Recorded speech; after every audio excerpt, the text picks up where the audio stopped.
Welcome, ladies and gentlemen, to another edition of Brownsville Matters. I'm happy to have with me today two fine representatives of the Moody Clinic, Jessica Cuevas, who is the executive director, and Eric Morales. What is your title, Eric? I'm the development director. Development director. Oh, you have my old job. Yeah.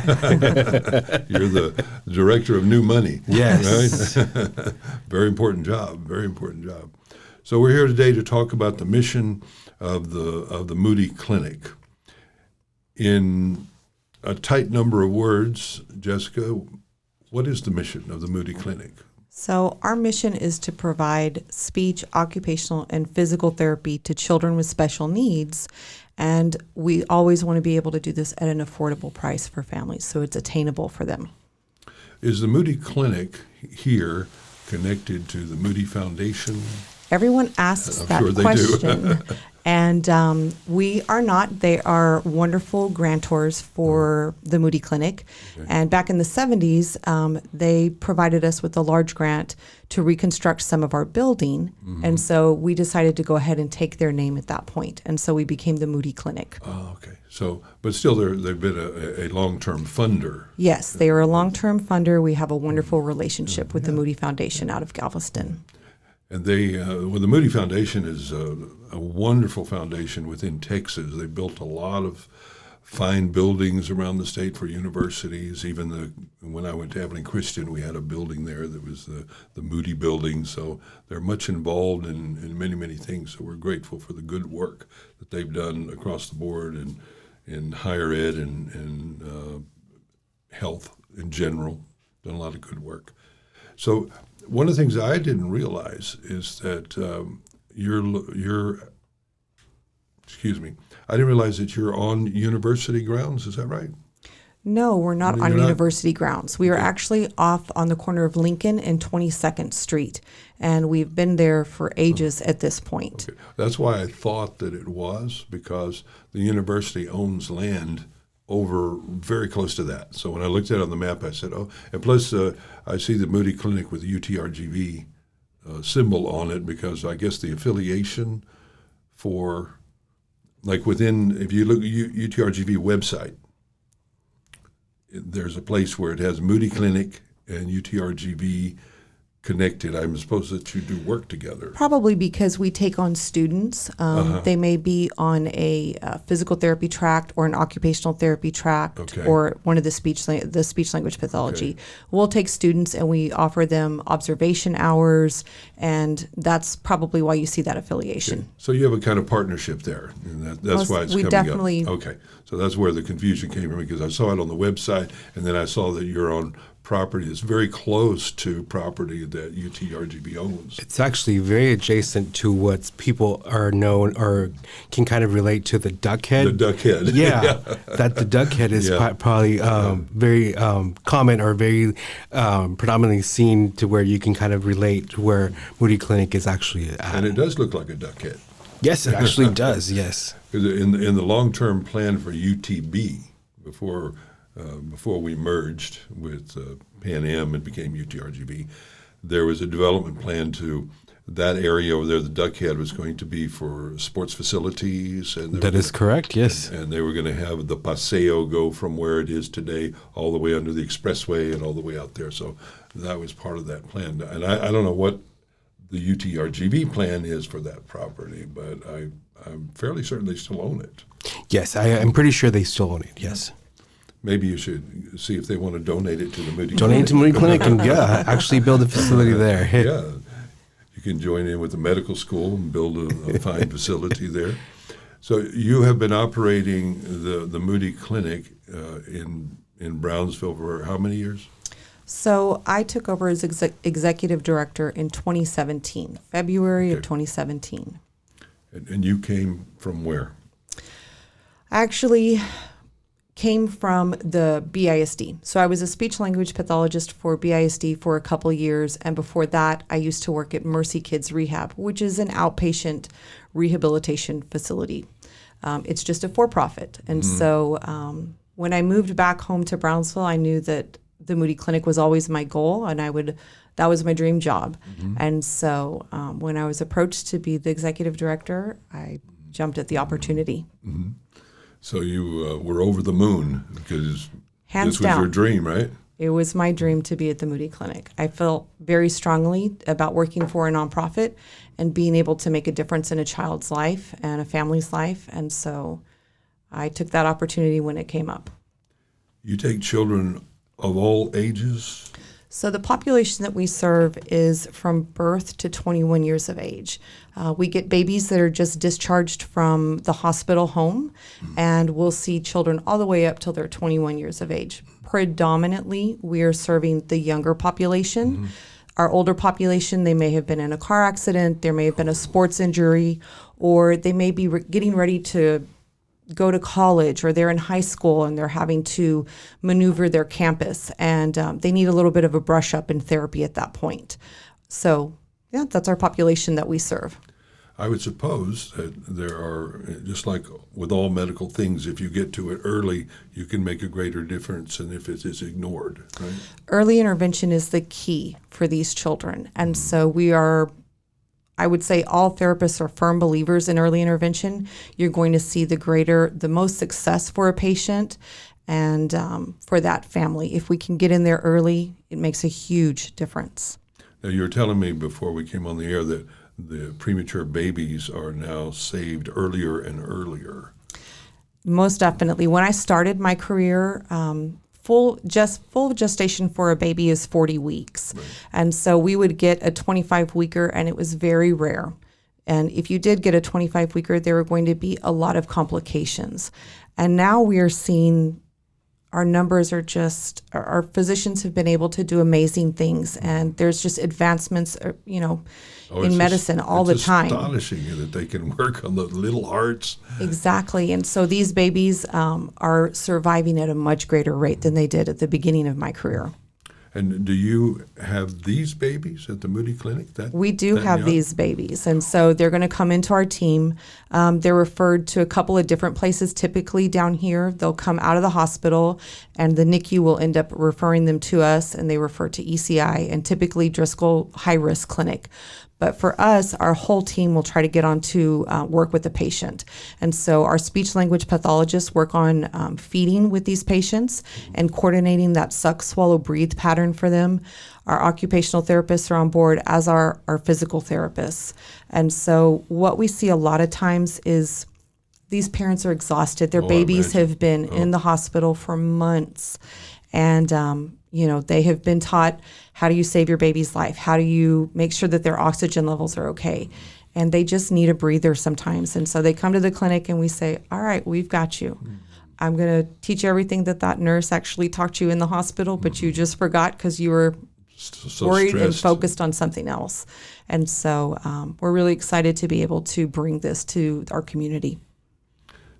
And do the babies typically get better quickly to where they are discharged, let's say, within a month? Or what's the typical timeline, or is there a typical timeline? It all just depends on the complications that are coming with a patient. And so the more involved patients may be with us for several years because they're going to have developmental delays that kind of follow them along. And then others graduate within 3 to 6 months from being with us. But the premature babies, I'm supposing that many of them are just premature. There's no other struggle for them other than being a premature baby. Is that right? Well, there are some times where you'll have a diagnosis, and you typically are going to see premature birth at that point. And so sometimes we see those kind of cases. Mm-hmm. What is tell me a success story, in your memory? I think the greatest success story right now is a young man by the name of Junior. He came into us, he had brain cancer, and it was detected at 7 months of age. He spent the next 7 months of his life in the hospital receiving treatment for that. Junior was referred to us for physical therapy and speech therapy. He came in, he was non-ambulatory, he was in a wheelchair, and nonverbal. He had no interest in communicating with people. He has a home health nurse, and his parents were diligent. They bring him to therapy 3 times a week. And it was just a wonderful story. Eric and I were giving a tour of the clinic, and Junior was in his speech therapy session. And all of a sudden, he said the word apple. And I can tell you that Eric and I both teared up at that moment. And I looked at his speech therapist, Denise Garcia, and I said, he said a word. And she said, watch this. And she opened a book, and he just started labeling items. And he's taken off from there. He is now trying to walk with assistance, and he is using phrases. And to know that we received him when he's an older child. He's 7 or 8 years old, and to think about where he came into the clinic, and I really thought we're going to have minimal progress because of his age, but with good quality therapy, we have seen tremendous growth in him, and he's the greatest success story that I can think of that we've got going on currently. You must have gone home with a full heart that day, right? Hands down. I love when he says my name, when he'll say Jessica, and it just brings a smile to my face and just fills my heart. What a great story.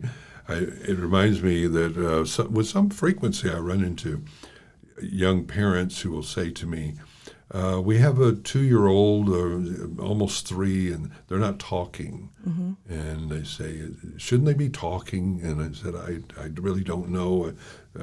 Some kids just wait for whatever reason. They've got their own timeline.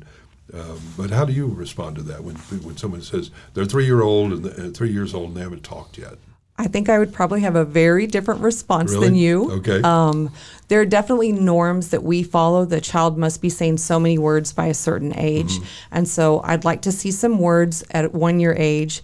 2 years, we need to be putting 2-word phrases together like more milk, go out, mommy up, things like that. And then we just start working our way up from there.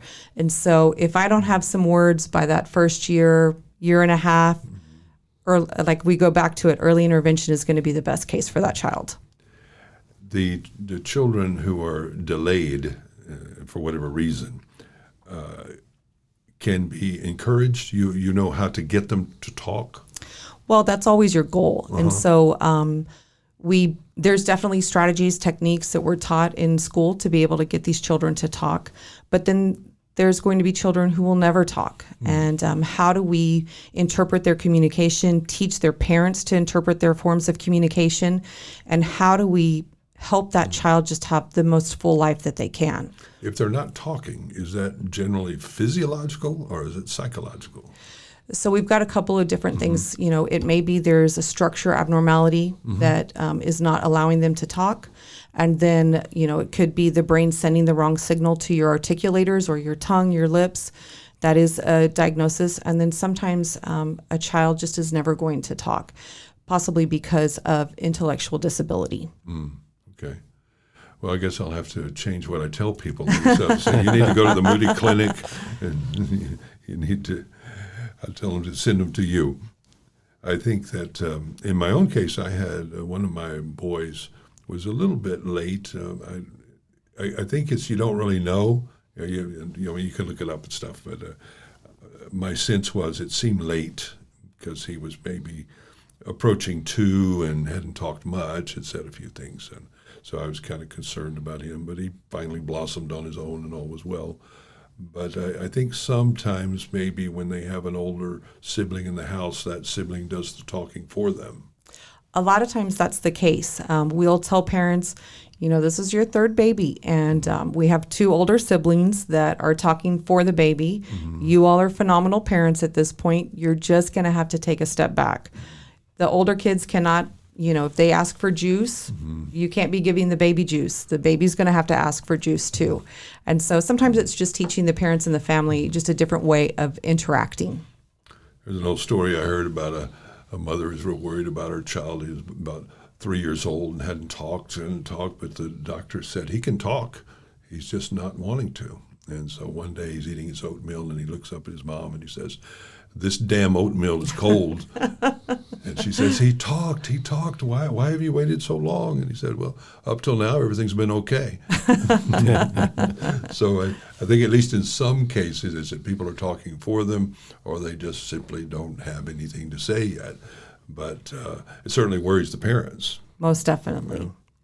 The Now you deal with a lot of physical disabilities as well, and what do those entail? What kinds of disabilities? I'm sure we're talking obviously physical, but legs, arms. What are the things? Everything in between. And so, different diagnoses, you're going to see different physical, there's going to be different attributes that come with them. So a child with cerebral palsy, they're going to possibly be very spastic, or their muscles are going to be very tight. And so how do you keep them from becoming so contracted? Your physical therapist has to be able to work with that. Your children with Down syndrome have a tendency to be very flaccid, or they're going to have low muscle tone. And so that's going to affect everything for them, how they speak, and can you understand what they're saying? It's going to affect their handwriting, their ability to do little fine motor tasks. And then, of course, their walking. If you're low muscle tone everywhere, it's going to affect you kind of globally. We have children in there with spina bifida. Those children are, depending on the severity of the spina bifida, we may be working with a child who can be ambulatory with an aid, a device of some sort, like a walker. And then some children will never be able to walk, and they're going to need to be able to strengthen their upper body and be able to transfer themselves in and out of their wheelchair into a bathroom chair, onto the toilet. Are they going to have enough upper body strength in order to be able to push themselves and endurance in that wheelchair?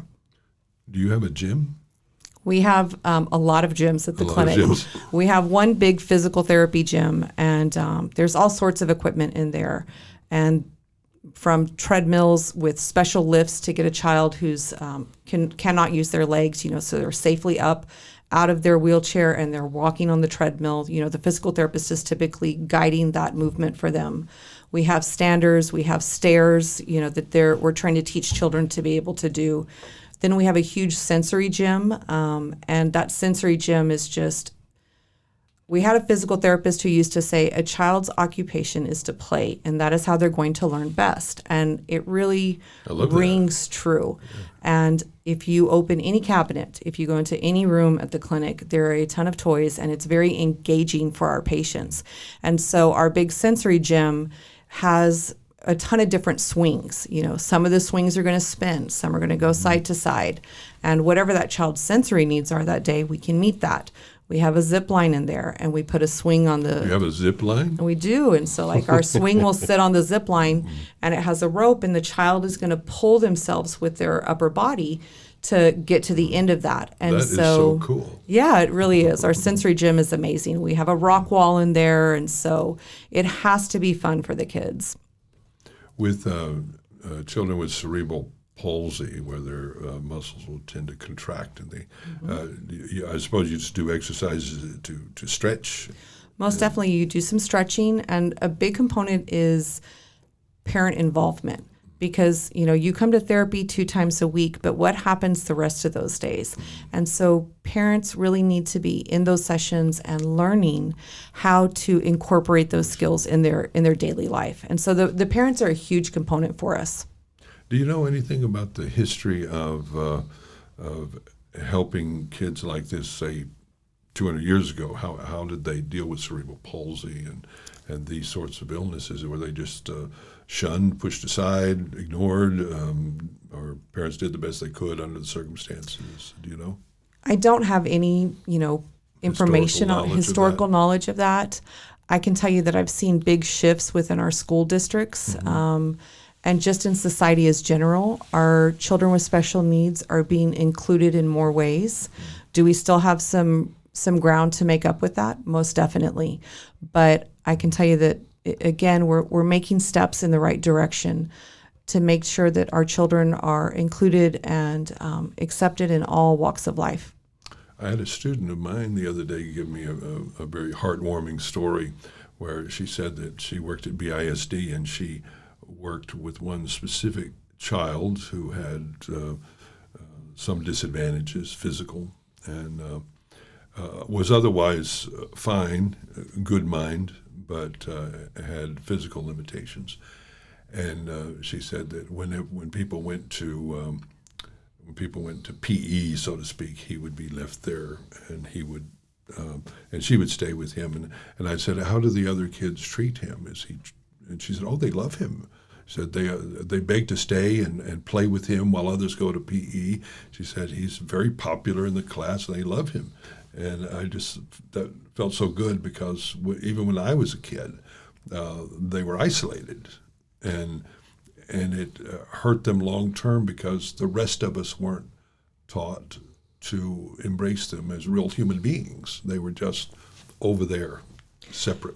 So what's interesting, you bring that up, right behind Moody Clinic is Lincoln Park High School. And before my time, I wouldn't even be able to tell you timeline when this was. But for Brownsville BISD, all the students with special needs were housed out of Lincoln Park. That's where they went to school. And they didn't have therapy at that point. And so there's a sidewalk that connects Lincoln Park to Moody Clinic. And so the children would be brought over to Moody Clinic for their therapy, and then they would return to school. Then the schools were forced to integrate children with special needs. And so that's why you see all of them integrated onto the different campuses. And so that is a little bit of Moody Clinic's history. Gosh, it's wonderful. It's just absolutely wonderful. And then all of the various government laws that have made society more accessible to people with these unique challenges, I think is wonderful too. The ramps and everything that must be built.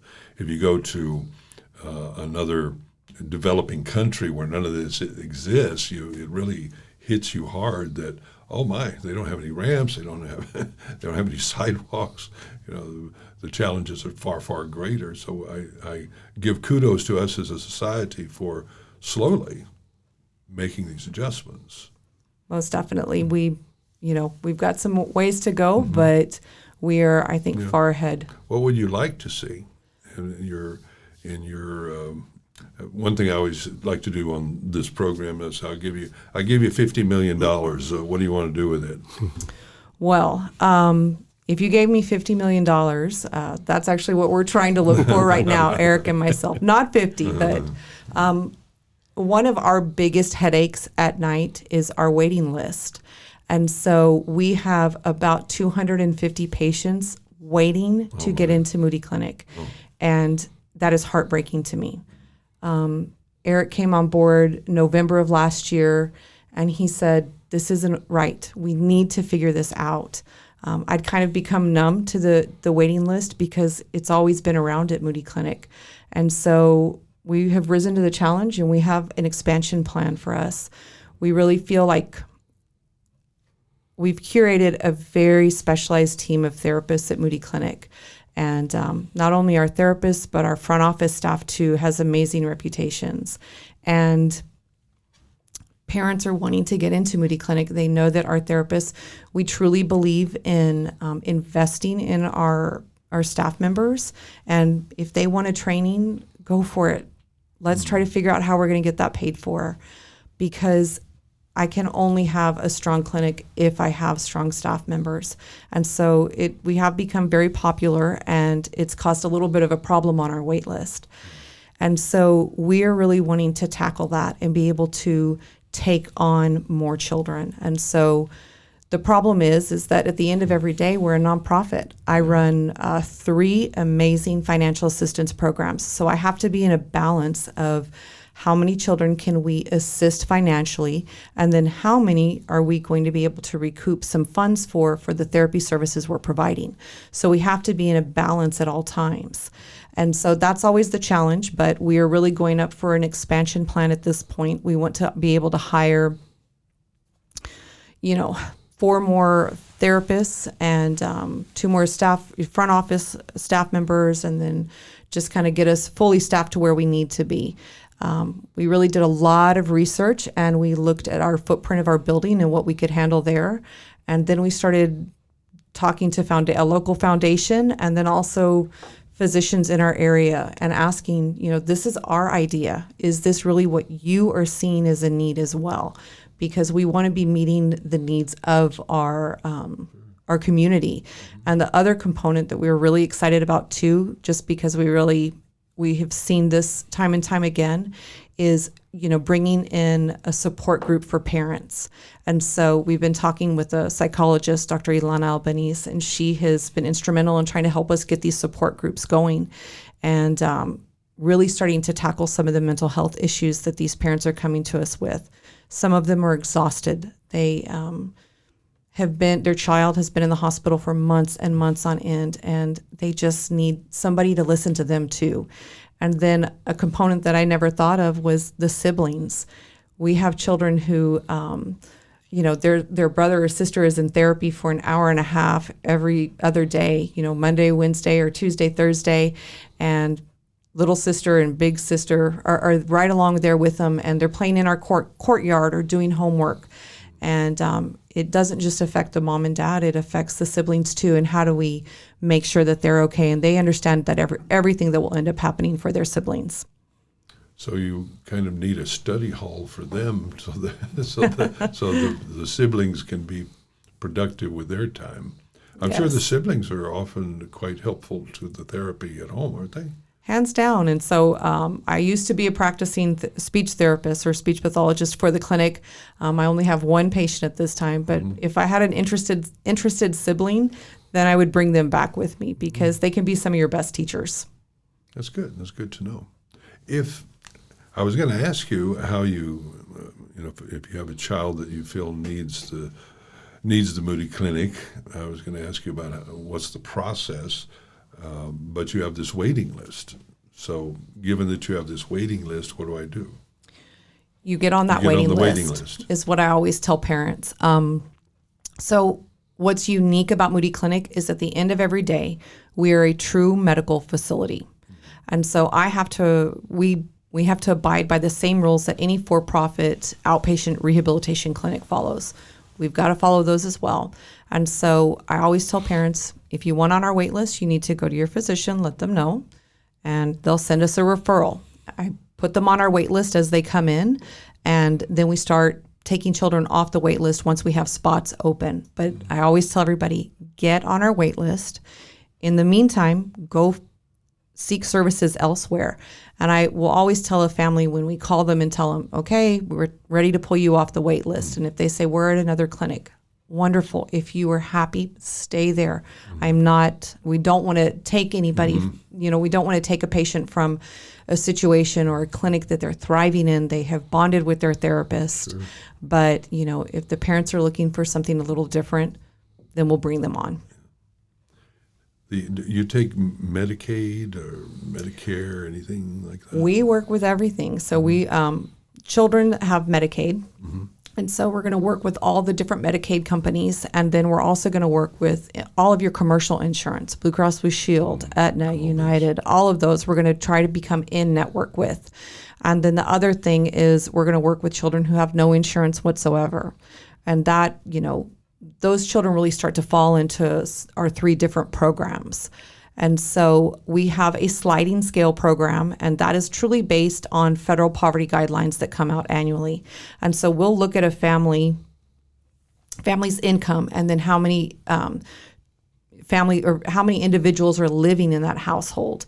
Then the really cool thing that I get to do is I start to look at medical expenses as well, and I can count that towards, bringing their income down. Do they fall below poverty guidelines?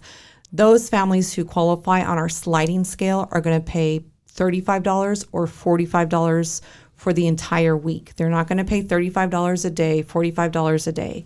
It will be one of those, $35 or $45 for the entire week.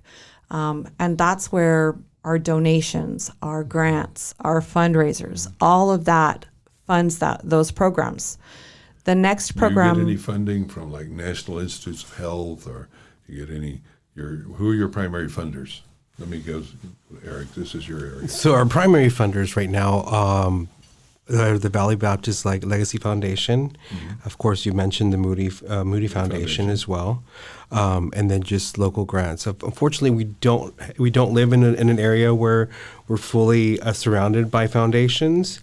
So we have to go out and kind of look for different areas and different needs of the Moody Clinic, and then we look for not only to fund therapy services, but we also look at maybe improving capital for our buildings. We also look at different things that we can kind of do last year we did the beautification grant with the city of Brownsville, and that kind of improved our landscaping and stuff like that, kind of built the facade for the clinic as well.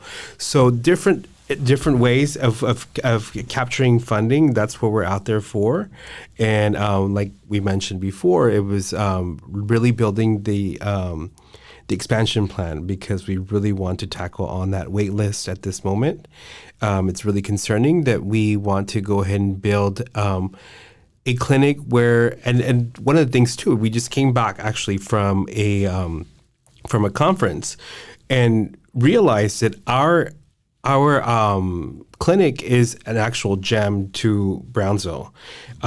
You don't find this type of a nonprofit organization that distributes therapy services to its community based off nonprofit funding and stuff. So we're excited to hear that. And this is not only just to South Texas. I mean, you're talking about nationally, where you don't see these types of organizations throughout.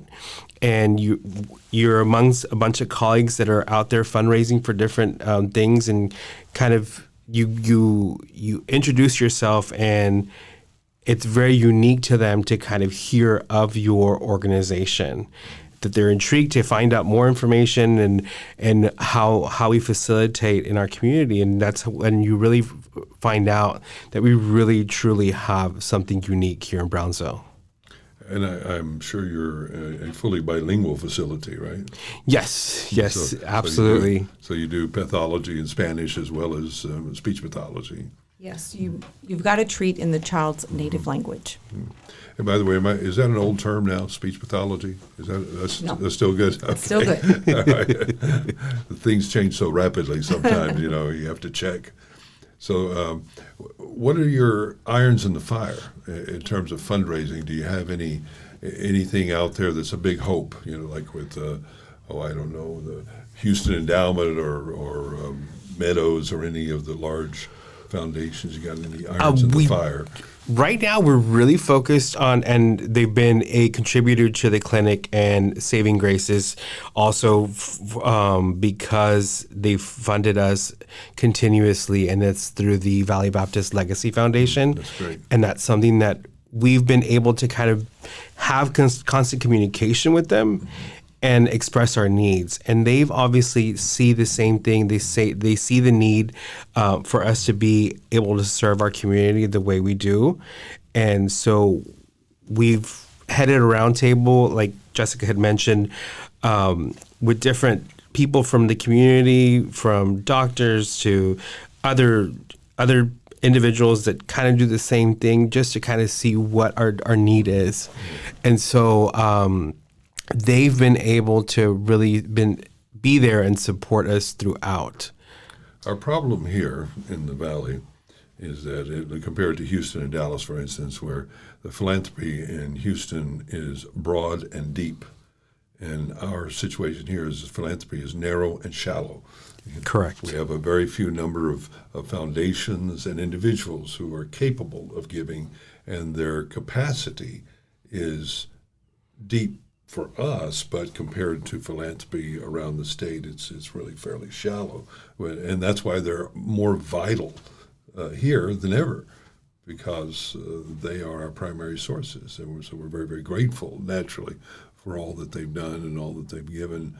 But as Brownsville grows and gets more of a regional footprint, you might say, then I think there's a great opportunity for some of the larger foundations of Texas to step in and be truly generous.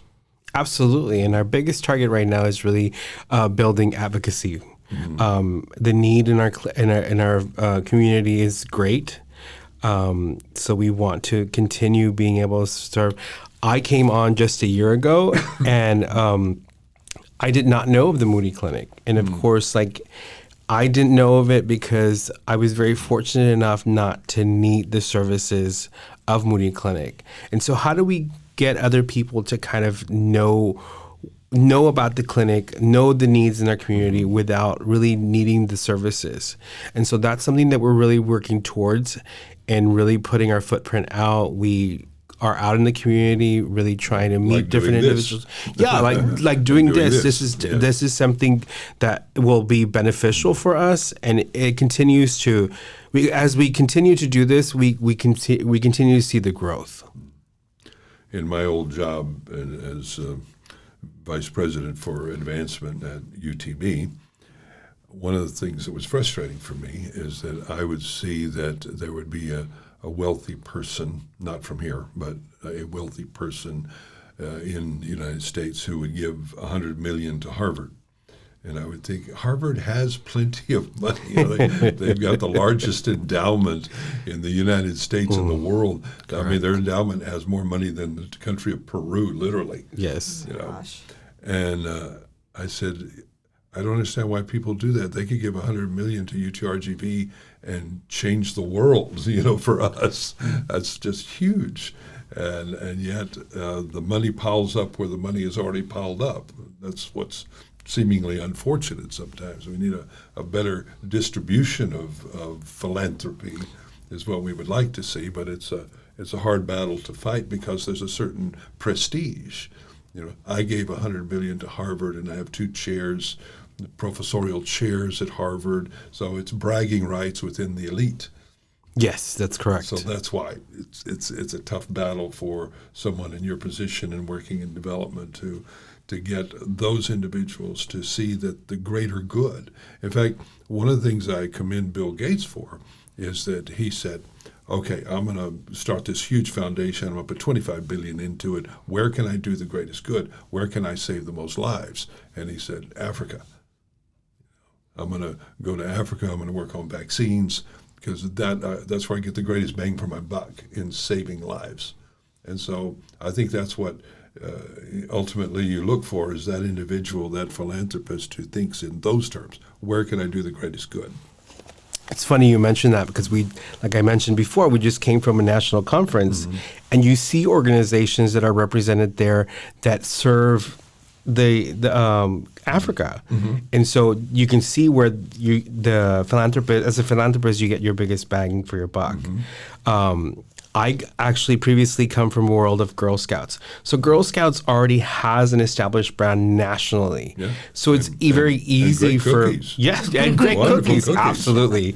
But as a philanthropist, you're able to kind of give to something more so because you're familiar with the brand or you're familiar with the cause. The branding is important. So that's one thing that Moody Clinic, where we're wanting to continue establishing.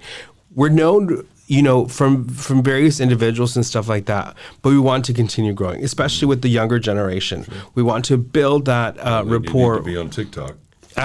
TikTok, yeah, and podcasts. Who would have thought that we would be on a podcast right now? Yeah. But certainly, yes, reaching out to that demographic. Yeah, you could possibly do your own podcast. We certainly can. We could. you have the specialist there. You could. You could each time focus upon some specialization within the Moody Clinic locally. There's a lot of possibilities there. Absolutely. I mean, I could tell you I was up at MD Anderson for my colon cancer, and I'm in remission now, thank God. But they rather quickly recruited me to write a kind of, I don't know if you call it an op-ed, but my experience. So they put me in their PR magazine to tell my experience with my illness at MD Anderson. And naturally, of course, I'm going to brag on them. You're not likely to write something and trash them. I'm not going to give them a 1-star review because I was obviously doing well and I was impressed with them. And so they, used my enthusiasm for the fine work that they're doing to write objectively for them. Yeah, no, and that's actually a great strategy to build trust within the community. Sure. Yeah. And Jessica had said a story about Junior, and we have tons of stories that we can build books off of, just based off each and every patient and their experience there. Not only seeing their progress, but their story from where they began and stuff, and even our stories on how they've impacted us and wanting us to be better individuals, better therapists, to better serve our community. Do you have people who volunteer there? We do have a really great base of volunteers. And so we're going to call on our volunteers actually tomorrow morning. We're going to have a group of individuals there. Some of them are coming from the Cameron County Education, the CCEI program, the Cameron County Education Initiative. So we're going to have 12 volunteers from there, and then just my mom, her friends, past board members, current board members, and anybody who's kind of wanted to volunteer. We're going to have assembly of our annual appeal, which is a huge mail out that will go out, and it will have a story on a patient. That's good. And it's basically a donation request from those individuals who will receive that mail out. And so we have volunteers all the time at the clinic. That's great. That's wonderful. Well, thank you for coming in. I appreciate learning about the Moody Clinic. Like I said, I knew about it. You have a good brand with Moody. That I knew that it was a fine clinic because of the name alone, and I was aware of the work in general that you're doing. I didn't realize that the work that you're doing is so diverse. Didn't realize you took on premies, and because that's enormously expensive. It is definitely not cheap to run a medical facility at all. No. And then to add 3 financial assistance programs on top of it, it's definitely a numbers game, and we're always trying to figure out ways in order to support these financial assistance programs that we have. If someone listening wants to give to your cause, if they want to donate, how do they do that? It's very simple. They can go to our website, www.moodyclinic.org, and there will be a donate button there, and you can input your information, and you have options of a one-time donation, a monthly recurring donation. And so that's one very easy way to do it. Other people would like to just send in a check to us, and so they can do that as well. Our mailing address is 1901 East 22nd Street, Brownsville, Texas, 78521. I always encourage people to also follow us on Facebook, Instagram, LinkedIn. We're going to have posts on patients and posts on what's going on, in Moody Clinic's world. And then our stories are a really fun way. It's kind of a day in the life of Moody Clinic. You get to see some of the behind the scenes action with patients. And so it's always a lot of fun. I just love the idea you have a zip line. That's very cool. It is very cool. And we schedule tours. So if you are available, you can come by and visit us and schedule a tour, and we'll definitely give you a tour of the facility. Great. Awesome. Thanks again. Thanks for coming in, Jessica. Good to see you. Thank you so much. And Eric, good to see you again. Good to see you too. That's it for Brownsville Matters. Thanks for watching this BSPA video. Go ahead and hit like and subscribe if you like what you see. And if you really like what you see, go ahead and go to our website, brosoperformingarts.org, and smash the donate button. And then we'll really like you too.